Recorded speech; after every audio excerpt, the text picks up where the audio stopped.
누구는 먹기 위해서, 누구는 보기 위해서, 누구는 쉬기 위해서, 누구는 사기 위해서 한국 여행을 오고 있습니다. 특히나 최근에는 한국 미디어 콘텐츠 산업이 대대적으로 세계에 알려지기 시작하면서 한류 문화를 보기 위해 한국을 찾는 경우가 엄청 많아졌죠. 하지만 역시나 외국인들을 사로잡는 건 한국의 맛입니다. 과거 한국 음식은 외국인들에게 조금이라도 더 알리기 위해서 타임스퀘어를 비롯해 여러 잡지를 통해 홍보를 해왔습니다. 때문에 외국인들에게 가장 유명한 음식은 비빔밥과 김치, 불고기 정도였죠. 하지만 지금은 자연스럽게 외국인들이 한국 드라마, 영화를 접하면서 그 속에 나오는 음식에 대한 관심을 가집니다. 때문에 외국인들이 한국에 왔을 때 가장 먹어보고 싶은 음식은 치킨과 맥주라든지 삼겹살과 소주라든지 또 싱싱한 화로회와 소주를 꼽기도 한다죠. 그만큼 외국인들이 생각하는 한식이 굉장히 다양해진 것을 알 수 있습니다. 물론 다 맛있는 음식이기는 하지만 누군가에게는 딱 맞는 음식일 수도 있고 반면에 누군가의 입맛을 사로잡지는 못할 수도 있는데요. 최근 한 외국인 여성은 한국에서 매운 음식을 잘못 먹고는 장염에 걸려 고생을 했다면서 커뮤니티에 글 하나를 올린 적이 있습니다. 도대체 어떤 사연일지 지금부터 살펴보도록 하겠습니다. 안녕하세요. 저는 브루클린에 살고 있는 제인이라고 합니다. 몇 년 전부터 이곳에는 한류 바람이 불기 시작하면서 주변에 많은 한식당이 생겼습니다. 그리고 저는 정확히 오징어 게임을 보고는 한국 문화에 대한 많은 관심이 생겼어요. 그래서 주변 한국 식당을 매주 찾으면서 한국 음식부터 먹어보기 시작했습니다. 심지어 집에서는 라면을 끓여 놓고는 한국 드라마를 보는 것이 취미가 됐어요. 그런데 몇 달 전 저는 미국에서 열리는 블랙핑크의 콘서트를 보게 됐습니다. 그러면서 한국에 대한 관심이 그때부터 폭발했습니다. 더 열렬히 한국 드라마와 영화와 유튜브를 통해서 한국인들의 생활을 들여다보기 시작했어요. 하지만 이미 부풀어버린 기대감을 유튜브만으로는 충족이 되지 않아 결국은 직접 한국을 가봐야겠다는 생각이 들었습니다. 그러면서 약 한 달 전 갑자기 한국행 티켓을 끊고 2주 전 한국을 다녀왔는데요. 그때의 이야기를 한국을 좋아하는 한국 팬들에게 들려주고 싶었어요. 아까 말했다시피 한국하면 한국 드라마와 영화, 그리고 K-팝과 한식 밖에는 모르던 저였습니다.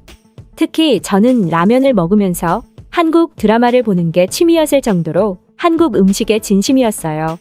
그래서 한국에 가면 되도록 미국에서 먹어보지 않은 음식을 위주로 먹어야겠다는 생각을 했습니다.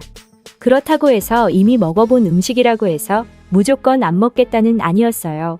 그렇게 저는 기대를 안고 한국으로 떠났습니다. 제가 처음 한국에 들어왔을 때 가장 놀란 건 역시나 공항에서 펼쳐진 새로운 문화였어요. 그곳에는 수많은 사람들이 질서정연했고 인천공항 내부는 얼마나 깨끗한지 모릅니다. 이곳에서 가장 놀라웠던 건 공항이 워낙 커서인지는 모르겠지만 수많은 음식점들이 몰려 있었던 것인데요. 특히 이곳에서는 한식도 먹을 수 있고 중식, 양식, 일식, 프랜차이즈 등의 여러 가지 음식이 몰려 있어서 한식을 좋아하는 제게는 완전 천국이나 다름없었습니다.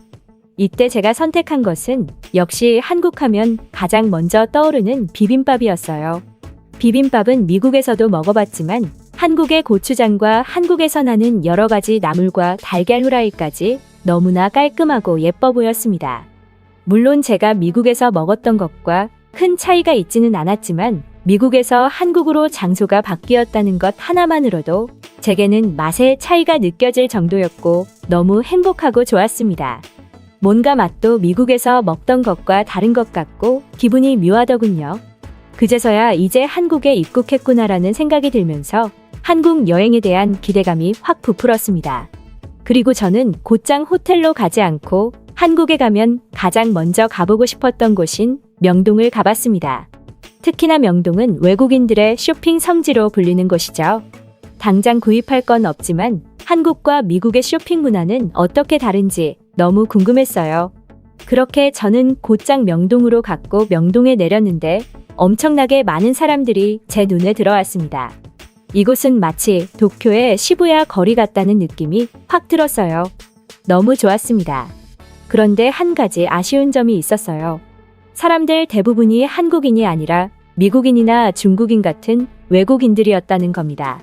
그래도 나름 좋긴 했어요. 미국에서는 늘 영어만 들었는데 이곳에 오니 중국어도 들리고 일본어도 들리고 영어, 불어 등 수많은 나라의 언어가 들렸습니다. 그렇게 한 걸음 한 걸음 발길을 내디딜 때마다 해외여행을 왔다는 생각에 점점 사로잡혔어요.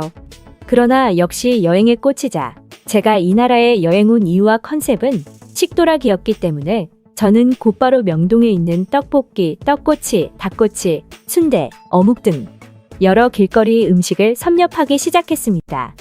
모든 맛이 하나같이 예사롭지 않았어요. 떡볶이는 맵지만 달달한 게 너무 맛있었고 떡꼬치와 닭꼬치에는 달달한 소스를 바르니 그 맛이 정말 끝내줬습니다. 또한 순대와 어묵 역시 쉽게 맛볼 수 없는 조금은 독특한 맛이 느껴졌어요. 그리고 한국에서 먹은 어묵 중 놀라웠던 건 달달한 떡볶이 소스 같은 어묵의 겉면에 빨간 양념이 발려져 있었는데 너무너무 맵지만 정말로 맛있었어요. 그러면서 저는 명동에서 요기도 하고 바로 옆에 있는 동대문으로 넘어가 옷까지 쇼핑하면서 완전 즐거운 하루를 보냈습니다. 제가 생각하고 다녀왔던 일본의 오사카 여행과 비슷하면서도 다른 느낌이었어요. 제 여행 스타일과 라이프 스타일에는 한국이 훨씬 더 잘 맞는 느낌이었죠. 그렇게 저는 하루를 마무리하고 이제 호텔로 돌아가 쉬었습니다. 그런데 그날 새벽, 저에게는 놀라운 일이 벌어졌습니다. 전날 너무 매운 음식만 먹었는지 아니면 먹은 음식들이 잘못됐는지 배가 아파오기 시작했어요. 저는 아침까지 화장실만 수십 번을 다녀와야만 했습니다. 물론 저녁에 너무 배가